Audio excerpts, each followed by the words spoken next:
There are a few more chairs available at the front if you want to have a seat.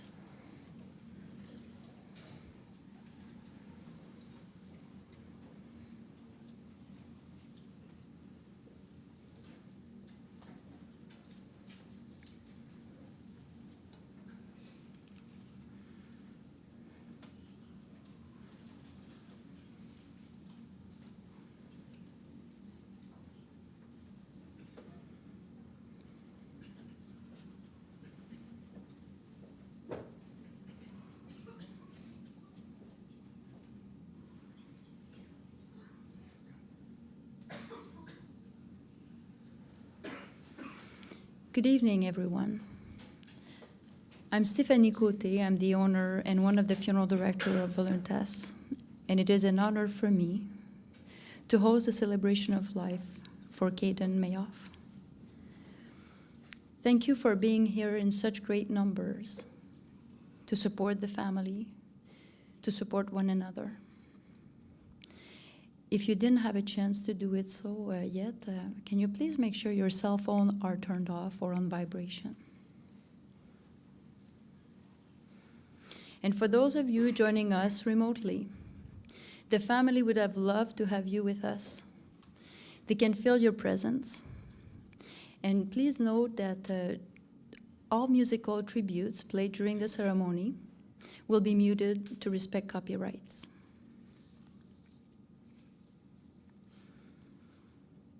For the next hour, we will live the present moment, reminiscing about the past and exploring the possibilities of the future. I hope today's gathering, eulogies and tributes, will help you to integrate further Kayden's life into yours and to try to make sense and make peace with this sudden passing. What a journey it has been for you this past 2 weeks. What you are experiencing is extremely demanding on your mind, body, and soul. Kayden's death plunged us into these waves of emotions, profound sadness, disbelief, helplessness, confusion, and maybe anger. We find ourselves cast into this swirl of questions. Why? How? What happened? What went wrong? And the what ifs.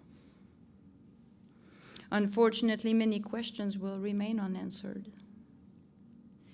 But in slowly integrating the story of Kayden's life into yours, it will be a gentle way to keep him alive and to ease your sorrow. During his short life, Kayden had a significant impact on you.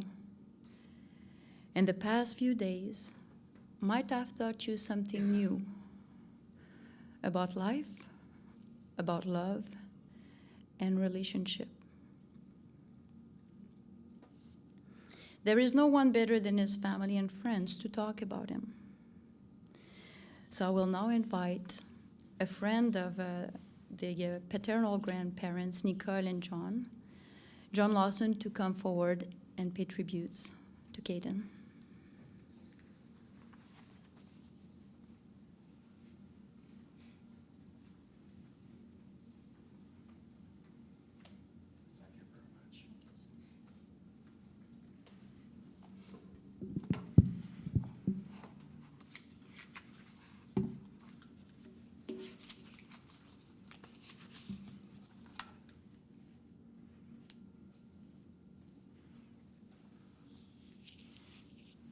Thank you.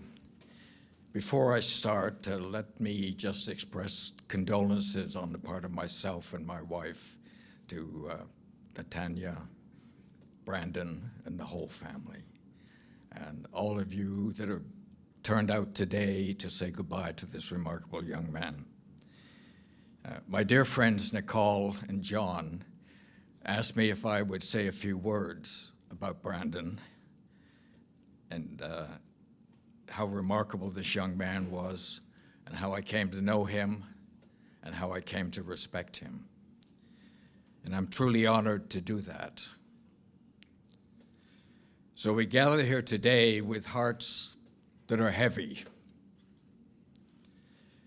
There are no words that can truly hold the pain that losing someone so young, so gifted, so deeply loved.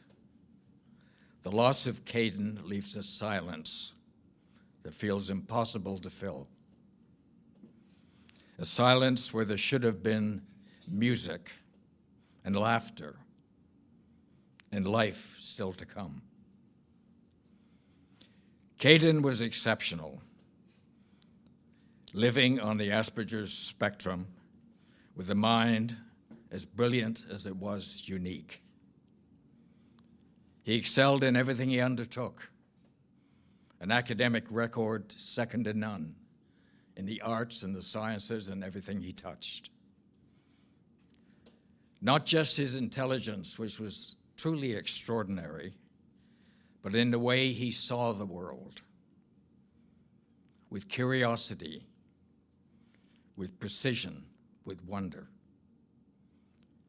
He viewed the world with a perspective and a wisdom that was beyond his youth and beyond his earthly experience. Kayden could dive into any subject and make it come alive, whether it was the fine details of jazz history, a complex idea in science, or in the world of politics. He explored each subject with a mind that was sharp and alive, and a heart that was wide open to learning.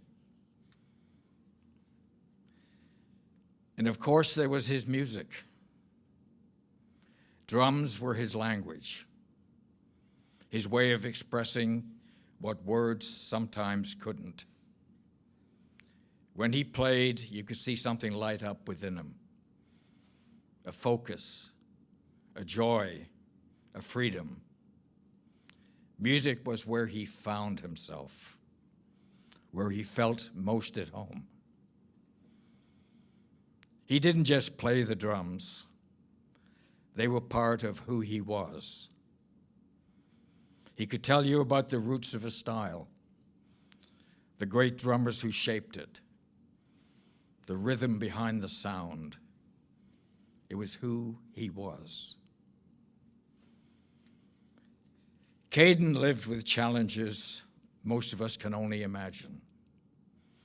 He lived with cystic fibrosis since birth, and that demanded strength, discipline, and a quiet courage every single day.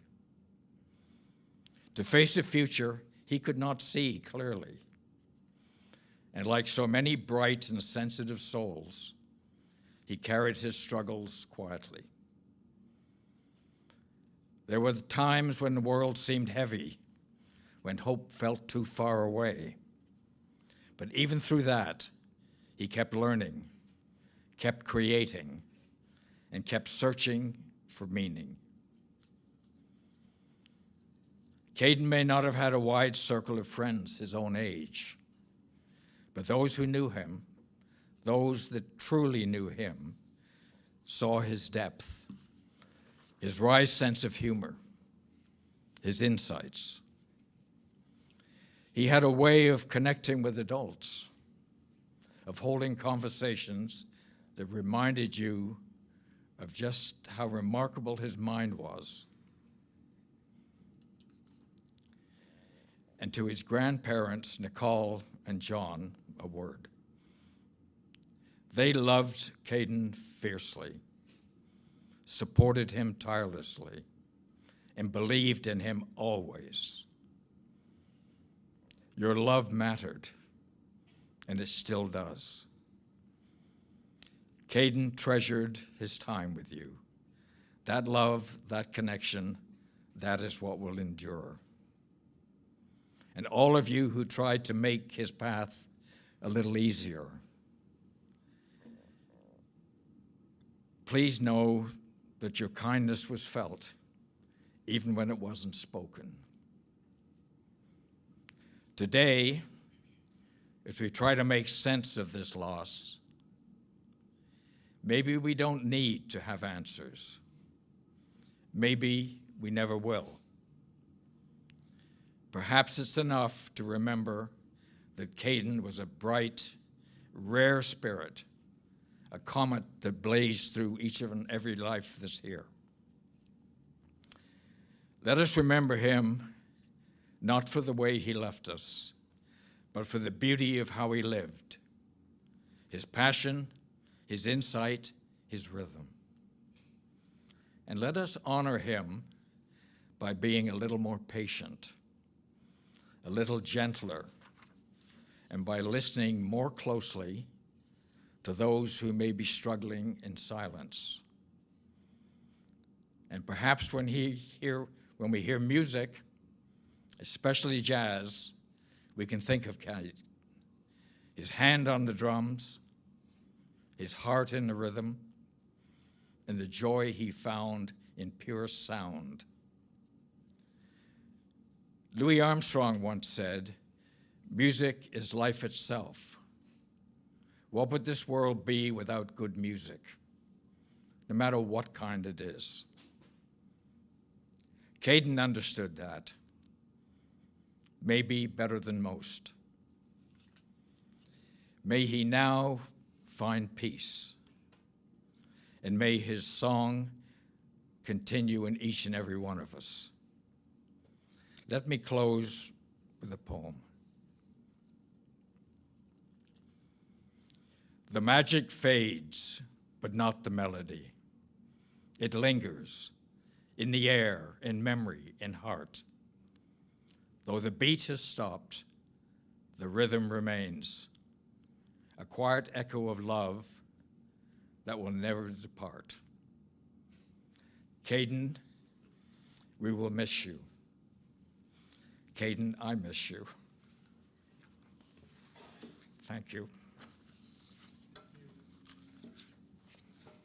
Thank you.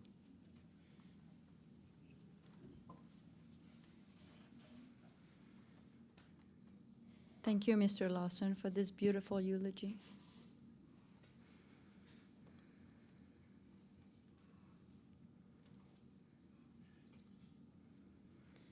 I will now call upon Nicolette Desmith, the grandmother of Kayden.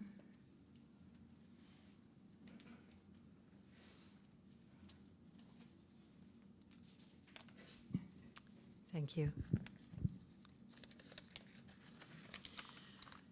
Thank you so much, John Lawson, for those beautiful words. They're so meaningful. So I'm Kayden's grandmother, Nicolette, whom we called Groma, which is a mix of grandma and oma, which we have our Dutch heritage. I want to say a few words about Kayden. I've known him all his life, and what I will talk about were basically our family reminiscences. Kayden had a very traumatic birth. He was literally snatched from the jaws of death and immediately operated on after he was born. If it had been a few days later, he would not have survived. Kayden was also born during one of the fiercest snowstorms of the year. As they sometimes say, the storm gods raged outside. In mythology and many cultures, such a birth foreshadows a dramatic life. And these children are often believed to have a special destiny and perhaps some unusual talents. Kayden spent much of his first year of life in the hospital, and it was discovered that he had cystic fibrosis, which again, in the past used to mean an early death for most children.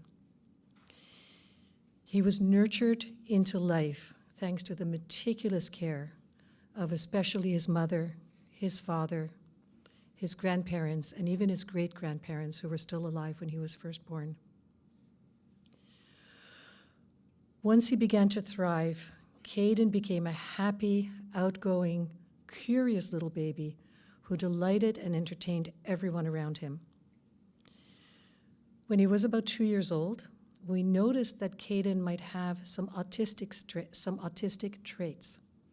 Instead of using human speech, he began to talk to the electric lights using machine-like sounds. These sounds were later repeated in some of his experimental music on his YouTube channel. He also liked to commune with trees, holding onto their trunks and making, perhaps, tree sounds. We don't know, because we don't know what trees sound like, but maybe Kayden did. With some speech and play therapy, Kayden learned to read and speak at the same time when he was 3 years old. And he never stopped talking, reading, or writing after that. There are so many Kayden stories in our family. Before he could speak, Kayden constantly wanted to look at a photo book of New York City, and he would then pose, sometimes for many minutes, as the Statue of Liberty. It was the Statue of Liberty. When Kayden was about 5 years old, he demanded to be taken to a graveyard. We hesitated. Is this good for a child? But he insisted. And we finally stopped at the cemetery near John Abbott College. Once we got there, Kayden got very excited, and he told me that he wanted to study birth, death, and beyond later in life. He then told me that when he was a teenager, many, many years ago, he once had a summer job in a cemetery helping to dig graves. Unfortunately, he told us, he accidentally lost his footing and stumbled into a grave and broke his leg. And that was the end of his summer job. Hearing this from a 5-year-old. He then went on to describe the great red sports car he bought for himself when he was 42 years old. It was just amazing. As his family, we came to expect these things from Kayden as he grew. He not only knew everything imaginable about all the American presidents, but he also liked to pose as each of them as they were portrayed in their most famous portraits. Kayden went on to develop the character of Gerald Undone, an 80-year-old British author of mystery books. He would become Gerald, bend over, leaning on his cane, and would speak to us with a perfect, antiquated British accent. We never knew where he got that. Every day with Kayden was a new, wonderful surprise. He could light up every room with his infectious laugh and all the new information, theories, and thoughts he shared with us. He was our walking Wikipedia. We all came to depend on Kayden to supply us with the name of an author, an actor, or a book title. He knew everything, and we never knew how. Kayden loved old people, and he had endless patience for all of us. His dynamic, charismatic personality and his interest in history, music, and politics and everything else always helped to animate interesting discussions. Kayden could get a room full of arthritis-suffering elderly adults on their feet and dancing like they were teenagers again. And Grandpa John, Ben Sue, myself, we all benefited from that. It was very helpful that he could get us up to dance and to exercise and to feel happy. Kayden's death was sudden and shocking and unexpected. It reminds us that our children don't belong to us. They are sent to us to love, to rejoice in, and to cherish for as long as they are in our lives. In centuries past and in many cultures today, children who died young were believed to have fulfilled their destiny here on this earthly plane.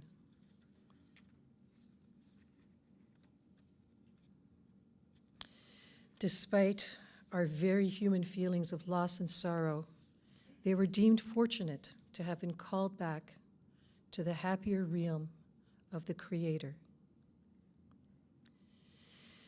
Kayden touched our lives. He delighted us with his talents, and he taught all of us so many things. Those of us who were closest to him loved him immeasurably.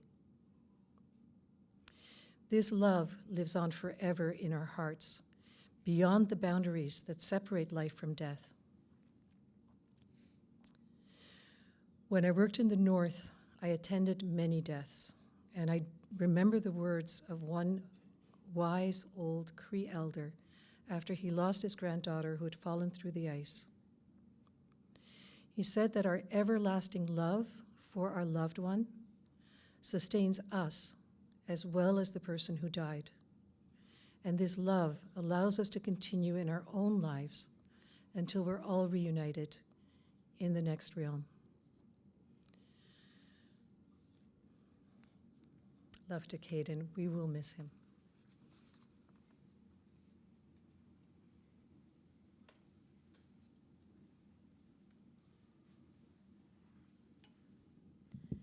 Thank you, Nicolette, for this tribute filled with love.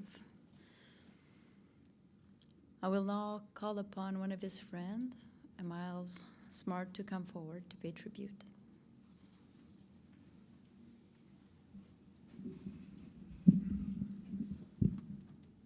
Hi, everybody. Bear with me. I think I can get through this. Nicolette did a good job, so you're an inspiration. I'll just start smiling, and it should be okay, right? Let's remember it's a celebration of life, not a funeral, so we can smile and we can be joyful too, especially since he was so much like that. So my name is Miles. In addition to being friends and neighbors with John and Nicole, I was Kayden's bandmate in Otic Stick. I'm not actually sure how to pronounce my band's name. John's grandpa came up with it. It's spelled O-T-I-C. I say Otic Stick. Okay, so now it's settled. We were called Otic Stick, okay? I don't know how Kayden said it. Today I'd like to talk about our musical collaboration, from my perspective. I'm gonna make several musical references that most of you won't get. I'm sorry for that, but Kayden will understand. I came into Kayden's orbit when I first met his grandpa, John Marceau, in 2019. A tree on my property fell onto my back neighbor's yard. I told my neighbor, Rudy, I could go rent a chainsaw. You don't want Rudy handling a chainsaw. I could go rent one and clean it up. He said, hold on, let me go get John. And that's when I met John. For those of you that know John, he is always there to help you out. He is a great, great friend. Anyway, John saw my BMX. If you know about John, he likes BMX also, and the rest was history for me and John. We've been friends ever since. I met Nicole soon after, and not too long after that, they told me about their gifted grandson, Kayden. I heard these tales about this incredible Kayden. They wanted to maybe get him a drum set, because they understood they had some broken down drum set at his mom's basement that he was playing around on, and they said they wanted to try to foster him, his drum playing. So they asked me to help because I play drums, I play guitar. I'd done this before for some other kids. But they wanted to try it out first. Soon after, COVID hit right after that in 2020, and then a masked 12-year-old Kayden, who I still hadn't seen his whole face, came over and we had our first jam in my living room, and he jumped on my drum set.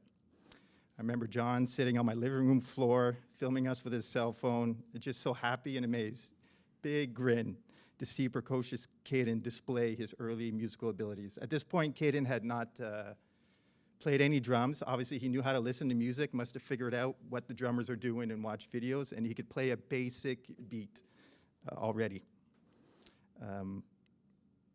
I think I impressed Kayden right away with my Enema Tour Danny Carey drumstick hanging on the wall, picture with Vinnie Paul, Alex Gray art hanging on my walls, my many concert tickets, and my large music collections. We just looked and looked, and we chatted and realized we liked a lot of the same music. We found Kayden his drum set, a used drum set. I had a professional drummer acquaintance of mine come over, Bernard, tune it and get it just perfect. And if you know John, you also know he likes to maintain the things in his house in perfect condition, which he still does. So that thing was gleaming, shining, and no dust on it. And Kayden was off to the races, wasn't he? For me, up to this point, I've been jamming with different people, always trying to get a band going, unsuccessfully. I know it seems silly for a 40-year-old with a career, a family, a mortgage, to be playing rock music and still trying to play rock music. But kind of like Kayden, I live for music. I love rock and roll, and you just can't help it. I jammed with Kayden a few times over at John Nicole's basement, not thinking we'd really go anywhere, but his skills were coming together. And one day he made this drum fill down his toms, brrr, which I couldn't do. And I thought, oh, he's good enough to play with me. I'm not the most skilled guitarist. And I said, let's try to write some real songs. Off we went. The first song we wrote was Meat. Weird title, I know. All our song titles were pretty weird. Normally, songwriting for my kind of music, it starts with coming up with a guitar riff first and then adding the drums after. But for Meat, it began with the intro drum beat, which Kayden was playing. And I said, what's that? He says, oh, it's just a thing I'm working on. I said, I like it. Let's start with that. I laid a climbing guitar scale over it, and we just kept adding parts, extending the song, extending the song. My guitar parts were inspired by the classic jazz song Caravan, which Kayden covered later on his clavier recordings with his Mouth Jazz project. So you can listen to both and see if you can see the connection. The song became a roadmap for our whole sound. That song had all the different kind of elements that I wanted to have in our music. It's a kind of progressive, heavy, psychedelic rock, and I loved it. I really, really loved it.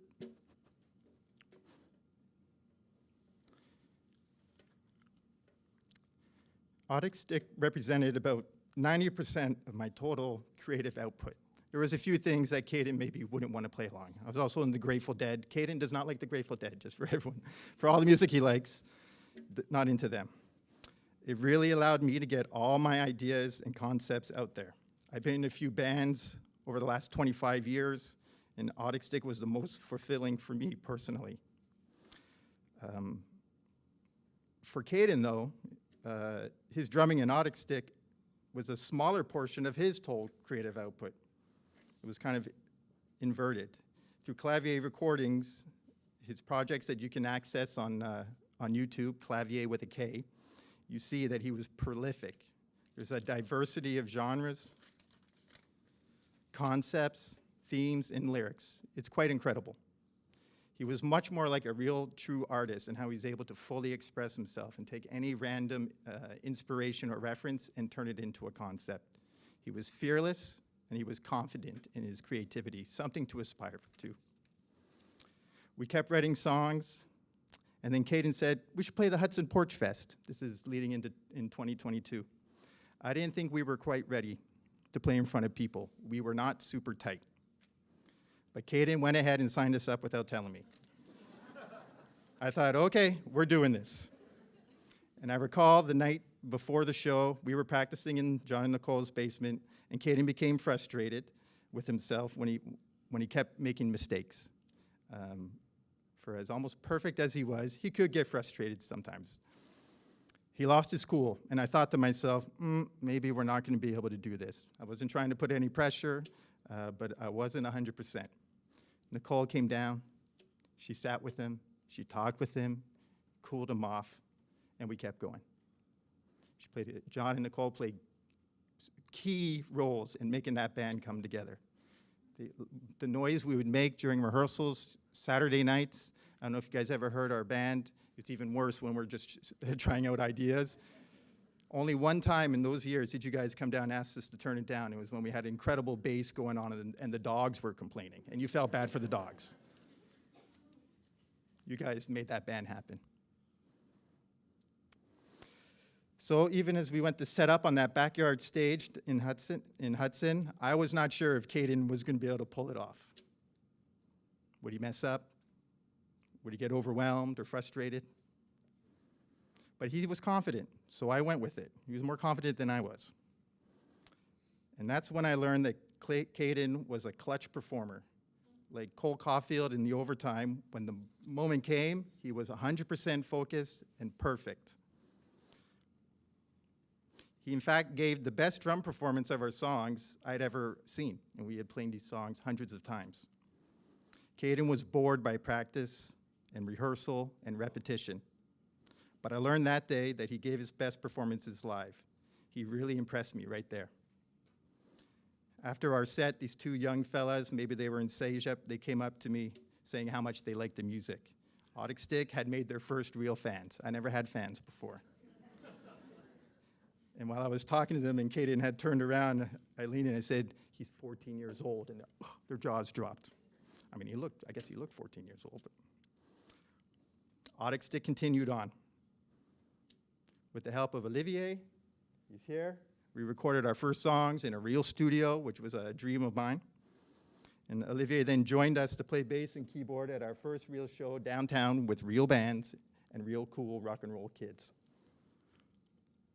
It wasn't easy for Kayden to make room for another voice in the band. We were really a duo, but we got through it, thanks in part to how you are, Olivier. That performance, having the extra bass there and the keyboards, was a highlight for me for Audic Stick. The sound really filled out. And Kayden gave a killer performance, rousing the crowd with his signature freak-out drum solos. There's a video of that show. I think it's Nicolette or John filming from the back on a cell phone. You can see after the big ending, the crowd is really enjoying it. Kayden, he would end every show, he'd get up, throw his sticks on his snare, and he jumped into the crowd of about 100 people. He knew exactly what he was doing.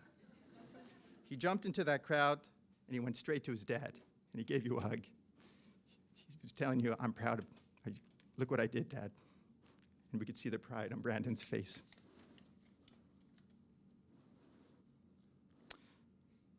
I wonder if the young people at that show thought I was maybe Kayden's dad up on the stage. I suppose I could be. We didn't look exactly alike. Of course, it's a little odd, a 40-year-old and a teenager. To those that don't know Kayden, of course, to everyone that knows Kayden, it was perfectly appropriate. He was fearless and inventive in his creativity. He allowed Audic Stick to be this weird, different, original band, which was everything I could have hoped for. Today is a sad day as we come together to say goodbye to him, but I can't help but smile when I look back on what we accomplished and what it meant to me. To Kayden's family and friends, he was a bright, bright light. All families have their issues. Not everyone always gets along. What I saw, everyone got along with Kayden. But that brilliant light was not meant to shine long. Recently, I realized that's what I have to learn to accept. He was only here for a while. Kayden will be forever young. Thank you.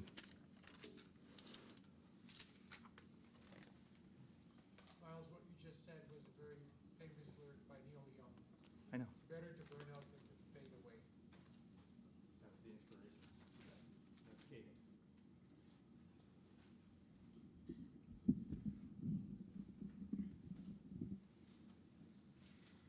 Thank you for your tribute, Miles.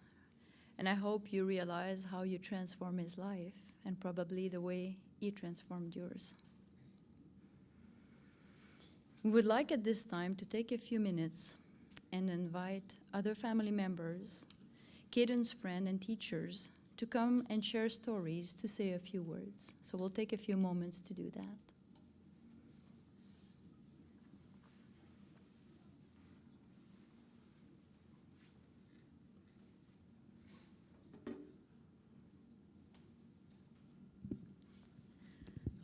That's a lot of people.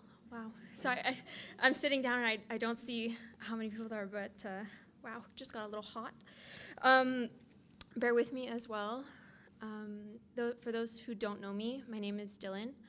I am Kayden's cousin. We were very, very close. I was so in denial when my parents sat me down and informed me of the tragedy we gather for today. I couldn't believe someone so close to me, someone I had such a deep love for, I would no longer see. Kayden meant so much to everyone. He was a friend, he was family, he was a mind, a heart, and a soul. He was shy, but outgoing. And somehow, in every room, he became the center of it. Talking to him was easy. Learning from him was even easier. He showed such a deep compassion for others, especially when it was about something that truly sparked his interests. The thing I will miss most of my wonderful cousin is his laugh. He had such a wonderful chuckle. You couldn't help but burst out laughing yourself. Everyone here watched him grow up, myself included. And along the way, we taught each other so much. I taught him how to eat gravy properly with a spoon instead of fries. And he taught me the names of every US president and their wives, what they did. I showed him how to run around and just have fun. And he taught me how every single event in history, no matter what the date, somehow added up to the number 23. I'm not kidding. I have paragraphs of him texting me this, like on and on and on and on. We brought the best out of each other, and there was never a dull moment with him. There are so many moments I will always cherish with him. Our bond was something special, and I'll miss him deeply, especially our silent contest. One night, we had the whole family over, and Kayden, if you know him, was a yapper. He talked and talked and talked and talked, and me, being the older cousin, I was fed up. So I said, Kayden, we're gonna play the silent game. Whoever talks first loses. And if you know him, he's a sore loser, okay? We did not talk for 2 whole hours.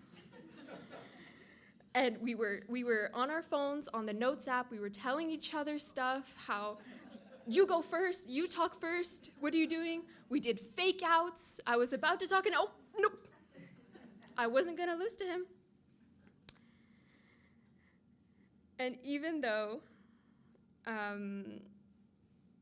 I'll never be able to hear his voice again, it plays in my mind. And I want him to know that at the end of that game, we both screamed at the exact same time. But he was a millisecond after me. So I lost, and he forever won. And I'm sure if he was here today, he would rub it in my face. And even though he's gone, the memories and lessons he left behind will never, ever fade. Every laugh, every debate, every random fact about history or music, they'll always bring a little piece of him back to us. I know this is his line, but I hope you truly know that you were my cool cousin and my favorite. And I love you from beyond, and I miss you very much. And there's nothing I could say, there's nothing anyone could say to truly memorialize this boy. He was so special, so loved by all of you and all of us, his family. And we will miss him terribly. Thank you.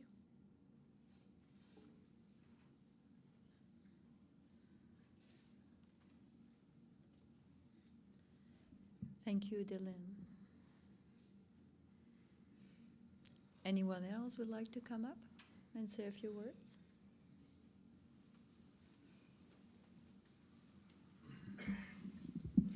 All right, so I'm going to improvise this entire thing except the ending because I never thought I'd actually have to do this, but he had told me at some point, like just in preparation, that if ever he was to precede me, into the afterlife, he'd want me to improvise his eulogy, given my training in improv. So, as he'd say, we'll see this scene in 5, 4, 3, 2, 1. Improv. We're gathered here today to remember Kayden Mayoff. But what I like to speak about first, I'm going to yammer on a little bit. But that is how I first met him. So I was in drama class in grade 7, 2021 to 2022. I'm being taught by Mr. Pinsky. And he gave us this actually improv activity to do where we had to make household appliances with our bodies. So so we decided to make like a toaster. So, and we had to run around the room and find somebody. So I ran up to him for some reason. I don't know why, you can ask me. And I lay down on the ground, like put my legs in like a circle, and he was the bread, and he went in between my legs and just jumped up over and over again. Yeah. And also that's another thing, like you guys are laughing, and that's a part of his sense of humor. And also, I wasn't actually friends with him right off the bat after that. That was about 2 months later, about November 2021, so about 4 years ago today. We had this, we had to do like, I don't remember exactly what the project was, but I was not really doing my work. I was speaking to our friend Evangelos, and I'm a really big Green Day fan. I know that he also liked their music too. So he overheard me speaking about the drummer Trey Cool, and how Evangelos couldn't even name songs like Boulevard of Broken Dreams, Having a Blast, Basket Case. And I just was badgering, how do you not know who Trey Cool is? He's one of the best drummers to ever live. And Kayden goes, Evangelos, you have to respect Trey Cool. He's not the best drummer to ever exist, unlike Ben here is incorrect. But he's someone you have to respect. And someone who you have to respect is also Kayden Mayoff himself, Kayden Mayoff. And another thing I'd like to say is that he lived life pretty well on the extreme and on the fringes of what we'd call normality. In every sense of the word extreme, in politics, in intelligence, in charisma, in what else? In humor even. Like he would turn everything into an inside joke. This is actually something that only people who either went to the open house this year, Miss Lepage and Mr. Legault would know, or myself, or James Hughes is not here, or actually any Coldplay fans would know this. And parents, don't worry, the kiss cam is off. And that's who he was. Like in the middle of the hallway, we'd walk around every day at lunch, at recess, before school. We'd get there 2 hours in advance. And like Isaiah Whitlock Jr., if it's shit, we'd he'd quote that nearly on the daily, or There'll Be Blood, a movie he's seen 40 times, which he would always badger me about how much I watched Fight Club 6 times in 1 month. Yeah, he claims that he watched that movie 40 times, and he could recite every single little, not even like big jokes like if you have a milkshake. No, he'd recite every little piece of dialogue between Daniel Day-Lewis and Paul Dano. Yeah, and that's another thing is that this is I'm gonna cut it off my little rant, but with one last joke. I had to write this one down actually. This is the only part I didn't do. But his 5th favorite movie of all time was American History X, and that movie ends with Edward Furlong's narration saying, "My brother always told me that if he ever wanted to write a speech or an essay or a paper and he didn't know how to end it with a quote, because if you don't know how to end it, someone else has probably said it better for you." So there's a quote from the movie Zoolander, a movie that he enjoyed too. And when I say brother, I don't mean like an actual brother, but I mean it like the way black people use it, which is more meaningful, I think. So, as Miles said, and Nicolette, this isn't really a funeral, because this is officially a celebration of life, so this isn't really a eulogy. This is more of a final goodbye and a final rant about inside things and inside matters. See you, Kayden.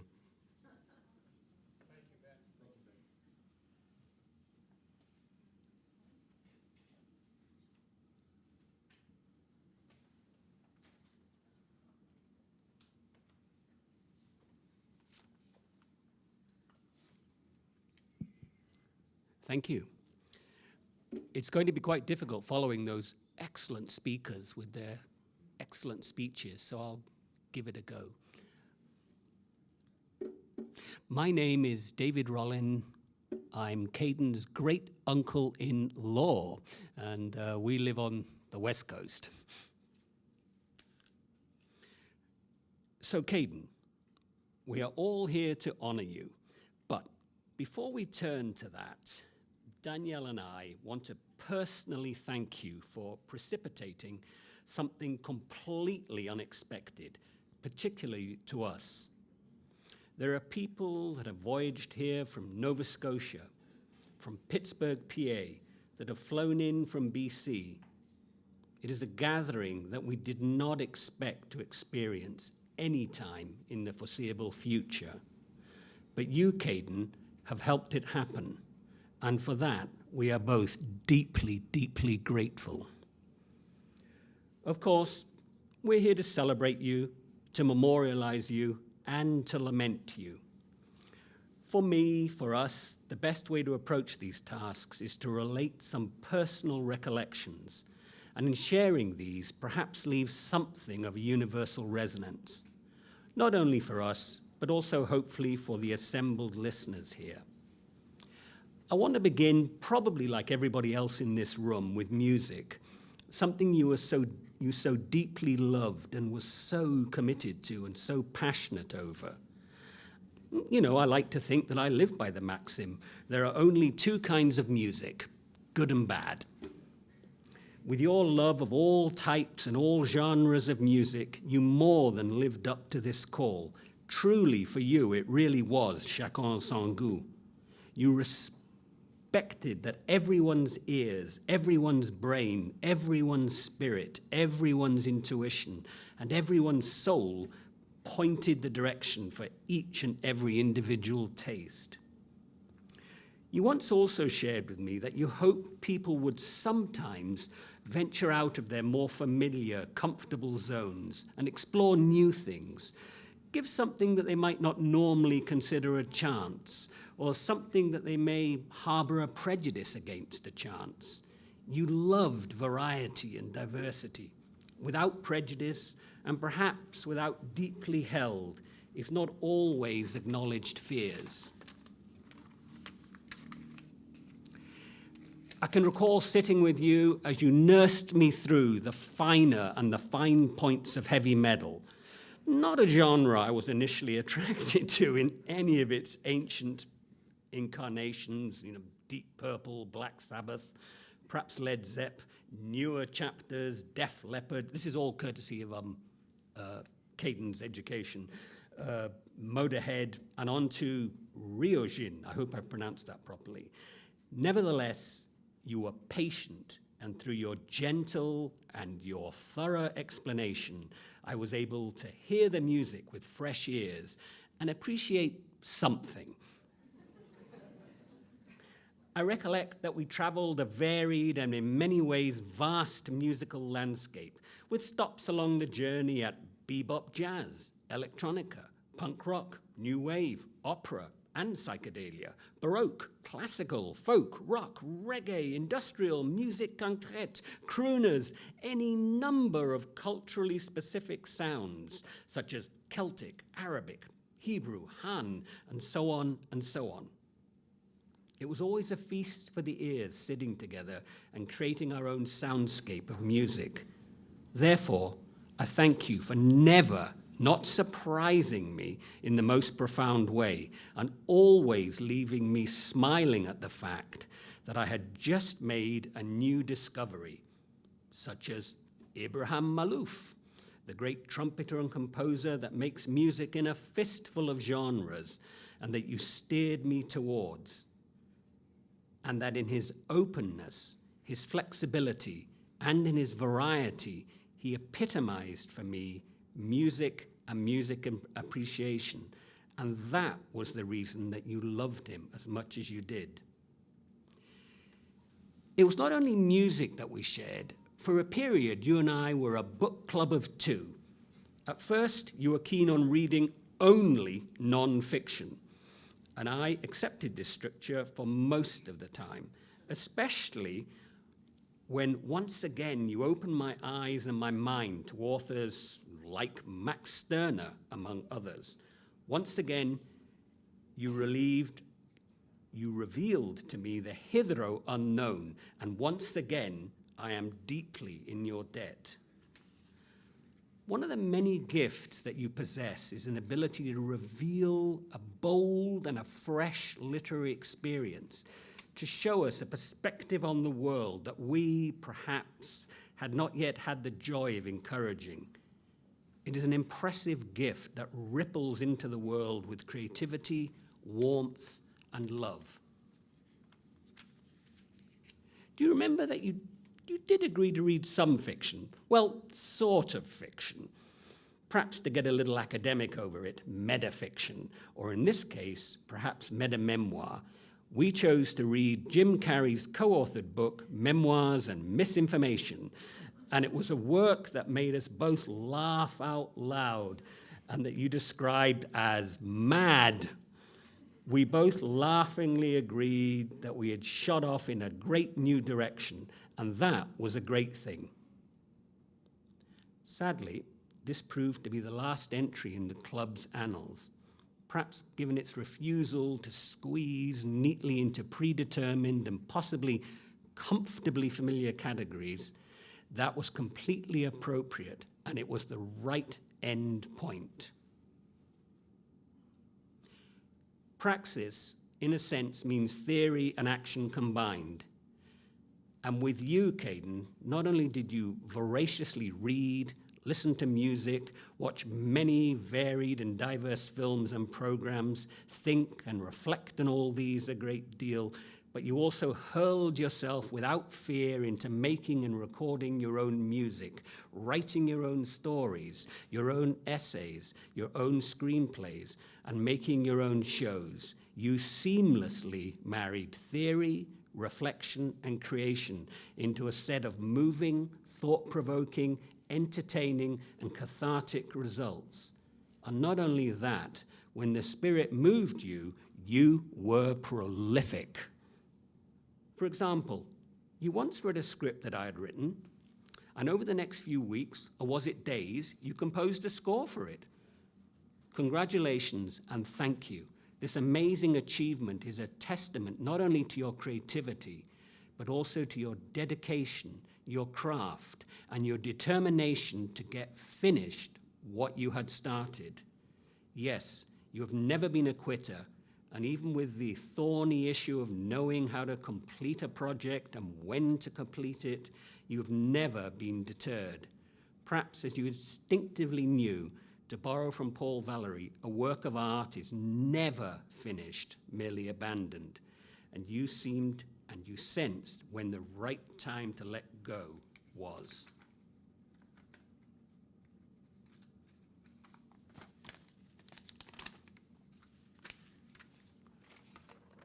You and I only met a few times, but modern tech came to the rescue, and it allowed us to sustain communication and to nurture friendship.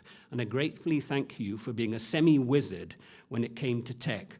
Certainly educated me in a couple of areas, as much through your knowledge as through your enthusiasm. Kayden, you were always entertaining, and with a spirit that hungered after knowledge, a drive for truer and truer artistic expression, and a love for life with whatever that mystery decided to expose you to, you were also a great flash of illumination for everyone that met you. We miss you, and in the spirit of a Celtic wake, this ritual and this rite is also varied and diverse. We love to think of your free spirit wandering among us as we celebrate you and dine at the Peking Garden. We will all have some of your favorite dishes. Penultimately, I wanted to improvise a little. You reignited a memory of my own childhood with your love of Doctor Who. The show had began, after all, in 1963. The Doctor travels in time and across the universe. Well, now you can meet up with the Doctor, Kayden. Together, we also had a great fondness for Hawaiian shirts. The louder, the noisier, the better. I donned this bright specimen, which you gave me, and this tie, I don them in your honor. I hope now you are wearing the loudest, the noisiest, the brightest shirt in the universe.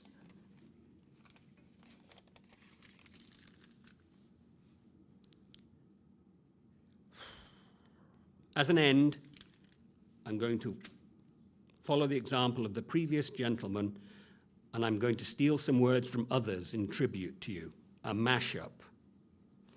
The heavens themselves blaze forth the death of princes. Now cracks a noble heart. Good night, sweet prince, and flights of angels sing thee to thy rest. The rest is silence. Though they go mad, they shall be sane. Though they sink through the sea, they shall rise again. Though lovers be lost, love shall not, and death shall have no dominion. Your love was like the dawn, brightening over our lives, awakening beneath the dark, a further adventure of color. The sound of your voice found for us a new music that brightened everything. Good night, and thank you, Kayden. We love you.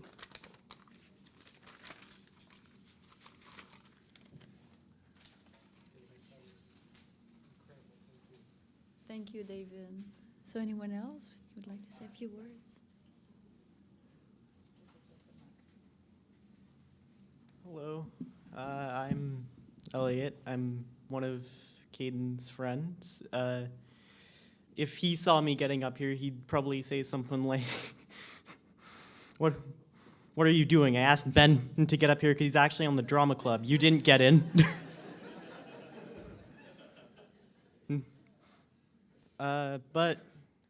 Oh, geez, sorry. As you can certainly tell, I'm definitely not as good at it. Geez.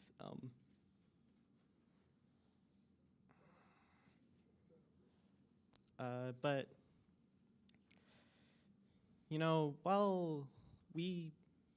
during school, well, he may not have had a lot of friends his age, but he was certainly well known, because, you know, all the people he'd talked to around the school, when me and Tim and Ben every day would just do some laps around the school. He's following in the footsteps of the last person. Mentioning Doctor Who, he was kind of like that for the school. He with the intelligence aspect, he was like the knowledge of no other. It was really, you know. But I think something that he always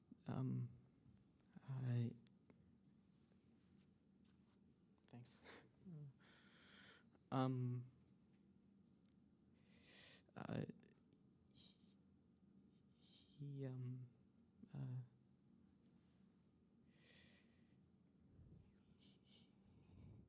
He always said something about music, I think. He always said when performing, you should always, you know, play notes around the mistakes. And I think that's how he tried to live life. You know, I'm trying not to let people see his flaws or his sadness. But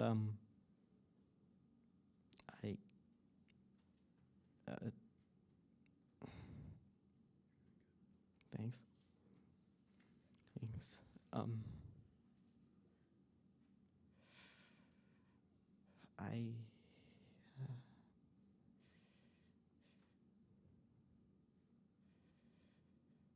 But I think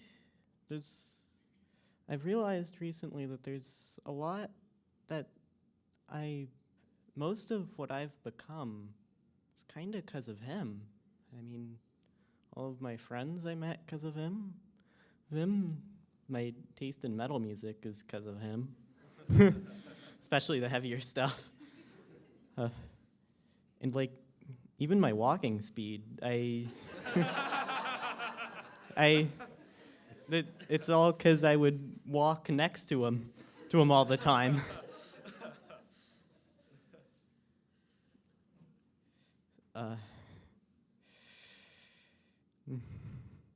And now whenever I walk with anyone that isn't either him or Ben, they go, "You're walking too fast."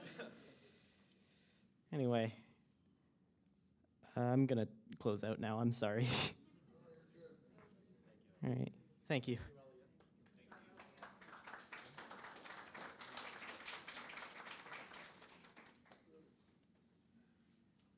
Is there anyone else? Yes, please. So I will remember, play notes around the mistakes. Yes, play notes around the mistakes. Please, no worries. I taught Kayden Histoire Géo in Sec 1, Sec 2, and there's not much I can add that hasn't been said. Brilliant kid, you know, just brilliant. And I was one of the few who saw Onyx stick at Porch Fest, and I would never have said that was your first performance, you know, it looked good. And my then girlfriend and I, when we walked out, we thought two things. We said to ourselves, you know, Kayden obviously is a great band. He's amazing, and wow, his family is also wonderful. So it brings me a bit of warmth to know that you have each other to support each other, you know. And there's not much I can add, like I said, about Kayden in class. He's the type of kid who knew everything, you know. To my Sec 2s, oh, by the way, you know, do you guys know who Walter Cronkite is? Obviously, these kids don't know it. Kayden, yeah, I know it is. And I even forget, I'm like, well, what program was he on? Oh, he was on CBS, you know, of course. So just hearing all of you guys talk, it's becoming increasingly clear to me that he wasn't learning much from me. He knew all this stuff already. And yet, every day in class, he was dialed in, tuned in, listening, watching, you know. Just a brilliant kid, you know, the type of person we need to have more of in this world. So it brings me a lot of sadness to see him go. So condolences.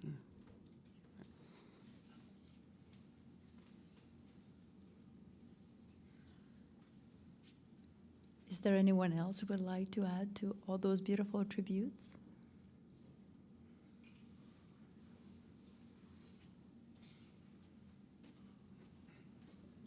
Not exactly sure where to begin. Well, because at first I think, yeah, I met Kayden on online school originally, but we didn't meet in person until the beginning of grade 7. And something poetic about what we first talked about, we talked about music, which is sort of a very, poetic beginning to this friendship that we had together. And well, I don't know, like, Kayden, I don't know how anyone would describe him. Like, Kayden, he was Kayden. Like, you literally, physically could not describe him in any other way. Like, he was someone that you had to know in order to know. Like, and I suppose a lot of people did know him at school. Like, if you asked, or, you know, Kayden did this, and everyone knows Kayden. Like, yeah. He was a very well-known guy. Did a lot of things. But yeah, I found it was incredible how he could just memorize things so quickly. Like, just in a short few minutes, he could, like, memorize an entire paragraph of words. Like, it was really incredible. Like, a skill that I wish I had, honestly, and be able to remember everything. Yeah. I don't know, it's very strange. I've been to quite a few funerals, but this one, I don't know. This one feels much more of a personal thing to me. It's, I don't know. I feel like a piece of me is lost with him. It was someone who I shared many views with, and many times for different reasons, but we always had something to agree upon. Sometimes we had some ridiculous disagreements over like KFC and Popeyes. Well, to this day, I still say KFC's better. I don't care.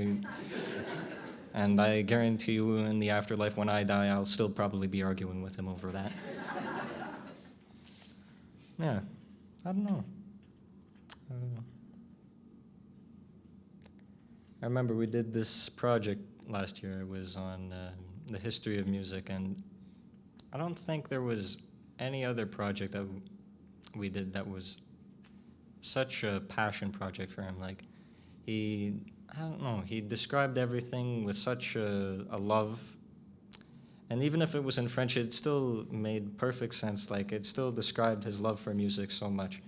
And I managed to ended up turning the video that we did into a whole 30-minute video. And I remember he was quite surprised that I managed to turn it into 30 minutes. But I said, well, although music isn't as important to me as it was to him, like, I still like wanted to express his love for music, because it wasn't necessarily just my project, but I think it was more his project than anything. And I wanted to express his love for music in that project. I remember he dressed up as, I believe, a punk guy, and I tried to dress up as the rapper MF Doom.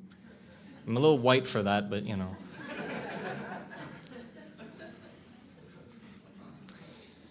But yeah, we had a fun time with that. I wish there was more that I could say, but it's difficult to summarize almost 5 years of friendship. Though, I must say, it's very strange to watch all these pictures go by and like see how much of his life I didn't know. Like, it feels like I was there for so long, but I was there for just, even if it was just a third, it still felt like a long time. But it's beautiful to see that everyone had a different experience with him. And every time that I hear something that we shared, it reminds me quite just how big his impact was on everyone. Now, I wish I had a quote to end off with, but unfortunately I didn't bring anything. So I'll just end it off here. Thank you.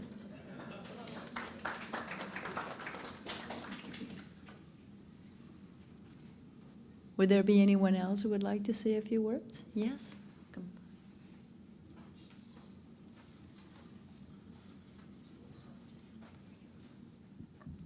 Hi guys, I'm sorry, I'm going to keep this short because I'm a friend of Natanya's. I just wanted to say I was at that show. You were awesome. That's the first rock show I brought my daughter to, and she still remembers it to this day like that. She still remembers how awesome of a drummer he was. You guys were the coolest prog rock band. And he had a really unique sound, just like he had a really, really unique mind, this boy. Natanya, I do remember when I went over to your house and how he would talk to me, and I mean, he was a genius. But it's more than that. He had a way of thinking. He had thoughts that in their strong conviction were the type of thoughts that only a young person could have, only an idealist could have, you know, in his interests in, you know, Marxism and this type of stuff. He was extremely politically intelligent, but also had an idealistic mind that was completely uncompromising. And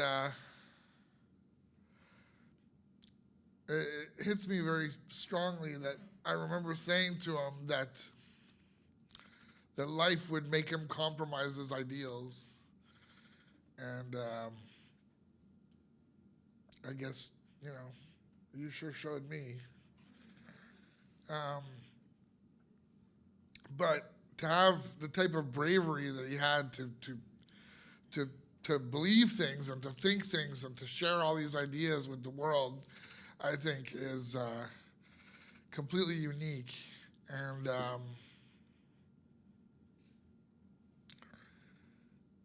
I'm going to miss him. You know, nobody's ever spoken to me the way that this young man did.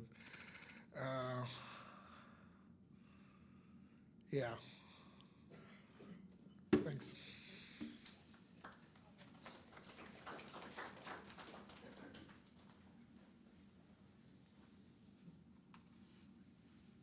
That's fine.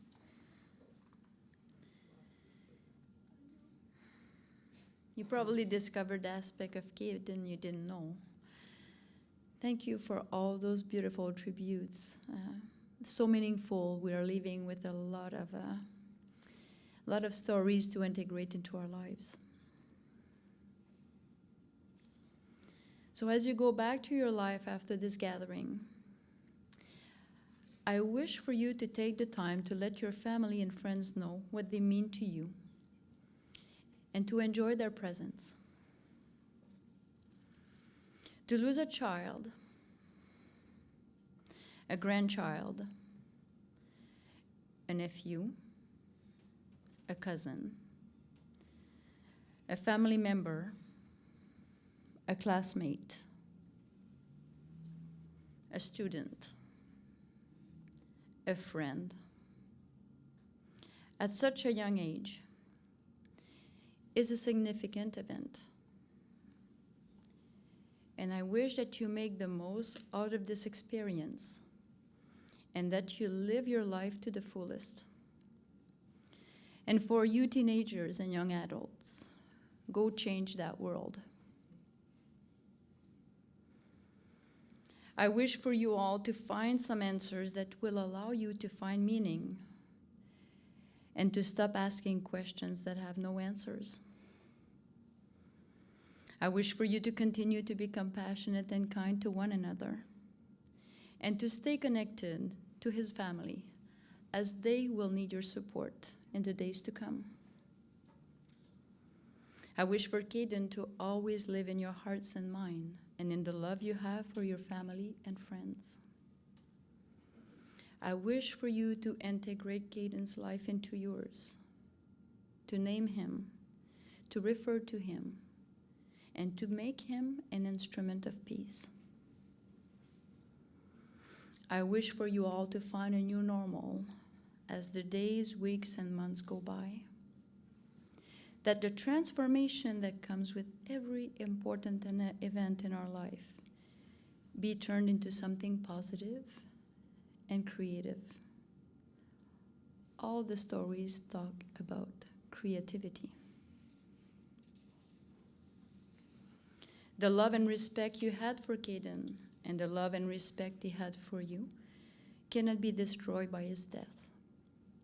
And as Merit Malloy wrote in her poem, The Reunion, love doesn't die, people do. So when all that's left of me is love, give me away. And because life always goes forward and never comes back, I wish for the road ahead of you to be as smooth as can be, and that people crossing your path will help you as you are healing from the emptiness created by his departure.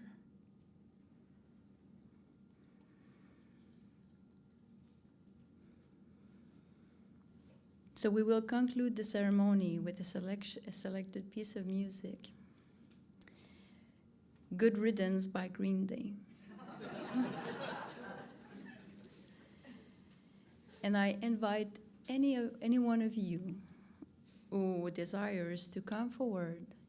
You can pay your respect to Kayden, say goodbye to his family, as they would like some privacy for the closing of the casket and to close this evening as a family.